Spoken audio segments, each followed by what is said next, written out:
Hi, everybody. Welcome to the series, the Narcissistic Borderline Relationship Series. This is the third video, Cracks in the Constellation. I hope you guys are enjoying this. I am. I really am. I'm enjoying telling you guys this. Let me know if you guys are liking this. The views aren't very good, but oh well. So, again, Lisa's in her 30s, undiagnosed borderline, but you'll see the signs. Mark is late 30s, looking for a life partner. I want to go over some red flags from yesterday's video. That's how we'll start each one. Real quick, just a couple. The communication, the texting every day, every morning. Good morning, good morning, good morning. That is addictive. So the people who designed Facebook are the people who designed the casinos here in Las Vegas where I live. And they're good at it. They know how to keep you in those casinos. They know how to make you want to come back. They know how to gamble all your money and never leave if you can until you're broke and then leave. They make the floors such a busy pattern you don't look at it. You attention goes up to the machines that are flashing, right? The ceiling's so high you don't even look up at them. You just stay down here at the machines. They've got the air conditioner pumping in to keep you nice and awake.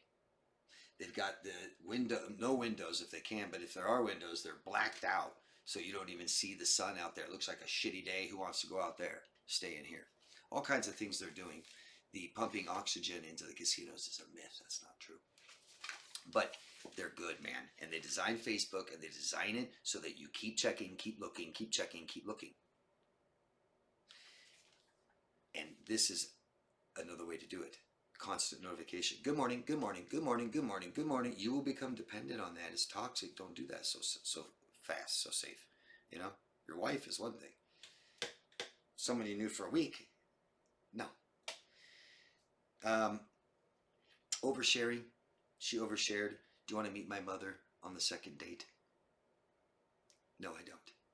I don't want to meet your kids, your mom, your dad, nobody really for a while. And you're not going to meet anyone that I know. And I don't even want to go in your house. You don't need to go in my house. None of that stuff. Too fast.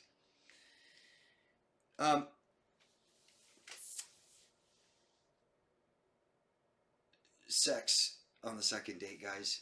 I know that we all have different terms and things and rules, but it's not healthy.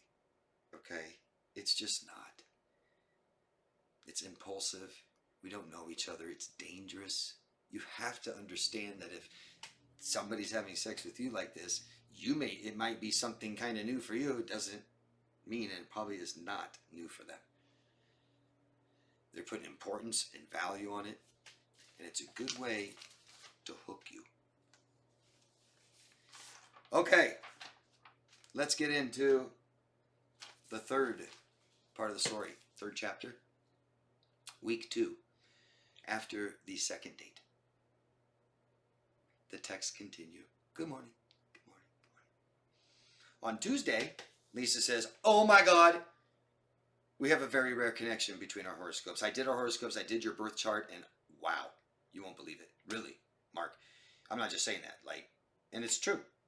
She says, we have an amazing match. Extremely rare, like soulmates rare. Mark doesn't roll his eyes. He believes it. He smiles. Maybe he has found his life partner. Or maybe she's pulling him into her own fantasy. Wednesday, next day. He wakes up in the morning. No good morning text. Uh-oh. Mark goes to work. Checks his phone. No text. At lunch, he texts her. Hey, what's up? What's up, babe? How's your day? After lunch, he checks again. No reply. By the time he gets off work and he's driving home, now he's starting to get into his personal brain away from work, and now he's switching into this, and he's like, what the hell's going on? Why wouldn't she text me? We had a good date. Everything was fine yesterday. No answer all night. She doesn't answer him all night. Makes Mark anxious before he goes to bed. He wakes up in the morning, doesn't think too much about it. Boom, gets a phone call. Thursday. It's her. It's Lisa. I'm sorry. I was scared.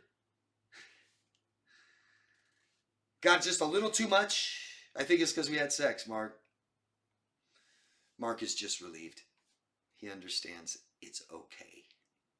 I'm just glad that you're okay. Maybe we shouldn't. Maybe we should slow down. Let's not have sex right away on the next date. She goes, yeah, totally, Mark. Totally agree. You so understand me. Are we going to go out this weekend? Mark says, I would love that. Lisa says, well, I decided last time. It's your turn this time. Mark says, how about a movie? Sure, which one? I don't know. Let's just go there. We'll pick one when we get there. They do. Mark goes and picks her up again. They decide on a movie and watch it. Mark buys it again. This is the third date, and Mark's paid for every date. But he's okay with that. His dad, family, grew up in the South. Really chivalrous, respect manners, treat the woman right. The man should pay. Man should open the door, pull the chair out. It actually makes him feel like a man to do so. And they're not doing anything very expensive. You know. But TGI Fridays twice and now a movie. After the movie, Mark takes her to his favorite spot where he likes to just lay on top of his car and watch the stars. Ask her if she wants to, and she loves it. So they're sitting there watching the stars, sitting on his car. She brings up the chart again. I did our composite and our synastry charts after I did your birth chart. Our Venus and Mars are in perfect alignment. That's chemistry. That means we were meant to be together. It's fate. Do you believe in fate, Mark? Mark says, well, I have to, right? I mean, I do now. Mark asks about their constellations while they're looking at the stars. Lisa says, there's yours and there's mine. Always watching us, always rising at the same time. She says, see that bright star up there? Mark says, yeah. She says, that's Venus. Usually it's the brightest star if it's out, if we can see it. She says, it stands for love and it's in our signs. It's our star, Mark. Wherever you are, as long as you can see the sky at night, hopefully you can see our star. Mark takes her home. Lisa says, you want to come in? Mark says, well, we should probably be safe, right? Maybe not this time. She says, oh, okay. Mark goes home. The texts continue the next morning, except later in the day, Lisa says, are you sick of me yet? Mark's like, what? Are you kidding me? Hell no, I'm not sick of you, but that's confusing. Why would you ask that? She says, well, you didn't want to come in last night. He says, well, actually, I did want to go in last night. I just thought it'd be good. Remember how we felt later? Remember you felt scared and stuff like that? And we decided we weren't going to. She goes, yeah, I know. You're right. The texts go on all week, and they go on their fourth date. Mark drives, Mark pays, and they do it again. They have sex again. Mark picks the restaurant the next time. Picks Lisa up on the next date. They go to a restaurant, they're eating, and it's busy. The restaurant's really busy. They went around dinner time Friday night. And Lisa says, I don't really care for our server. Mark says, yeah, I know. They're really busy. She's not really giving us the best service. She says, Mark, don't tip her. Okay? She doesn't deserve a tip. She's hardly done anything. She took our order. She didn't even bring us our food. Someone else did. She forgot our drinks. It's like, this is really bad.